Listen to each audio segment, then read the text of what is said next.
Hey everyone, I hope you all are doing well. My name is Callum Allison, and I am a health sciences major on the pre-med track. And for my Furman Engage experience, I interned at the Hawkins Foundation for the summer of 2022, which was an amazing experience. And I'm here to talk to you guys about that today, and I apologize that I cannot be there in person. So basically for what I did was half the day I would be in the office, and the other half of the day I'd be shadowing a physician named Dr. Pill, who's an orthopedic surgeon who specialized in shoulder therapy. And while I was working with him, he was doing a bunch of research studies, but the one that I kind of helped focus on was on the rhodium bioresorbable wick, which is a bioresorbable nonwoven microporous microfiber matrix, which would go in conjunction with the anchor when someone tears the rotator cuff. Basically, they use that with the anchor, and he was basically testing that to see if that causes faster healing and less pain in patients who have a rotator cuff surgery, because rotator cuff surgeries typically induce a lot of pain in patients post-op. And he was seeing if that reduces recovery times and has a lot less pain involved with that. So that was pretty cool to see. So I would follow him around basically half the day, and he would teach me so much about shoulders and orthopedics and about medical school, the MCAT, all of these things. And he gave me so much great advice, and he was a great mentor to me, and I still keep in touch with him today. He played soccer, so and I played soccer, so it was pretty cool to identify with him on that. So pretty good friends, and I definitely recommend finding a physician who could be a good mentor like that. And so I would shadow him and basically just follow him around and be quiet. And when the patients talked to me, I would talk, but I would just listen, take notes, ask him questions after. He would show me all of these x-rays and show me how to do injections into the shoulder. And other people came in with knee stuff and ankle stuff, and he would do that too, but basically just shoulders.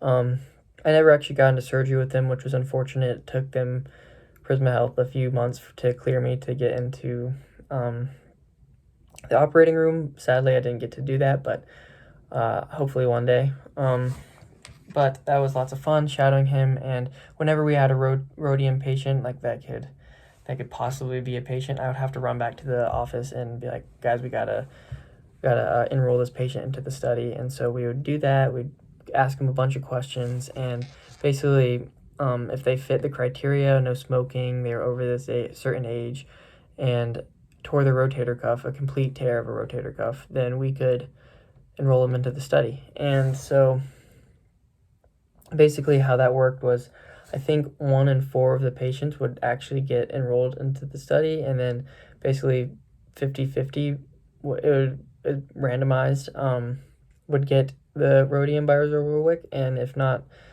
some of them would not get it. 50% would get it, 50% would not get it. And so basically we got to follow them throughout what I saw was throughout the summer. Basically, if they had surgery at the beginning, 6-week follow-up, I got to see if they were feeling better or not. Typically they weren't after 6 weeks because it's been 6 weeks, but hopefully they're doing well now. But so that was cool. And then during my office days, I got to sit there and enroll a bunch of patients into SOS, which is Surgical Outcome Systems.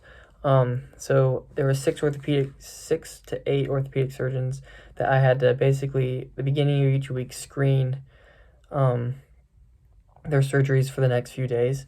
And if these surgeons had a surgery for the next few days, I would have to go into Epic, which is basically the giant database of all the patient charts, and see their medical history, see what kind of surgery they're getting, why they're getting the surgery, and I had to enter that into this database called SOS, and I had to put it in REDCap as well. But basically what that did was, when I put that in there, a day before their surgery, they would get an email, and that email would allow them to fill out a survey about the pain level that they're feeling, and fill out a survey about like what they can do, the amount that they could do, like amount they could carry, go up the stairs, do whatever it was for whatever surgery, and just pain levels. And so they'd fill that out pre-op. They fill it out a week after post-op, 6 weeks after post-op, month, 2 months, 6 months, and a year, 2 years. And once they got entered into SOS, the system would automatically send it to them 6 months post-op, 1 year post-op. which is pretty cool that I got to be a part of that. And so basically what the surgeons wanted to do with that is see throughout all of these patients that they have, like what kind of surgeries have been working, what kind of methods that they used on these patients, what has the least amount of recovery times, and what is the basically recovery times and pain levels on each patient. So I had to do that for about 8 different surgeons who all worked at STEM and Hawkins, which was pretty fun. Got to learn a lot through that, just like what kind of like got to learn a lot about ACL surgeries and shoulder surgeries. There's all these and knee replacements, hip replacements, shoulder replacements, which is pretty cool. And then I got to attend meetings, which was pretty cool to see all these doctors in basically a journal club, if you will, just talk about different type of surgical techniques. And it was really cool just watching them use all their medical jargon and whatever. And I didn't understand half of it, but towards the end, I got to learn a lot, which was really, really fascinating. I got to update spreadsheets and do a lot of stuff with nitty-gritty work in their research, because they have, with the Hawkins Foundations, they do a lot of research. So I got to update spreadsheets and look at patient x-rays and do a lot of really cool things. I learned how to clearly communicate with doctors, because when I had to enroll patients, I had to be like, Dr. Phil, we have to enroll them. But learn how to act in a professional manner around doctors, nurses, PAs. And they were all so nice there. They were all very friendly and very cool. And they have a bioskills cadaver laboratory, which I actually got to go shadow.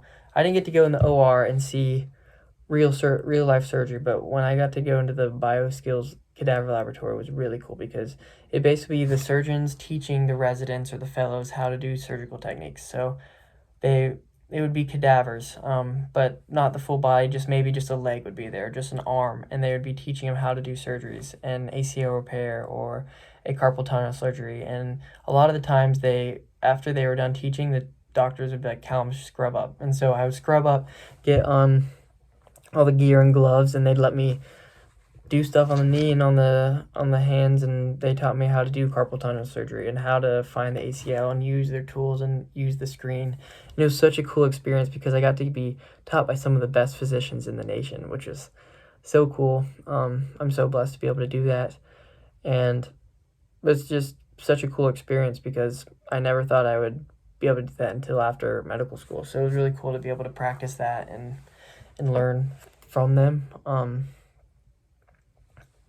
So that was probably one of my favorite parts about the experience, was just the fact that they would let me scrub up and teach me surgical techniques, which was really fun. It really made me know, it really kind of solidified what I want to do when I'm older. Like, I want to be an orthopedic. I've heard if you go to medical school that you change your mind, but I'm not sure after that experience. It was really cool to see just how the physicians talked with each other and how they basically loved one another. They're all basically a big old family there, which is really, really cool. They're all really nice, but they did say it's a lot of hard work, so I have a lot of hard work ahead of me to become an orthopedic. But this experience that Furman allowed me to get was basically, it's probably one of the best experiences of my life, and definitely solidified that I want to be a physician one day. And if you can apply for it, I definitely recommend it, because a lot of great people work there and get a lot of good advice. So I really appreciate you guys. I apologize that I can't be there, and if you have any questions, please reach out to me. My email is callum.allison@furman.edu. Pretty simple. But yeah, thank you guys.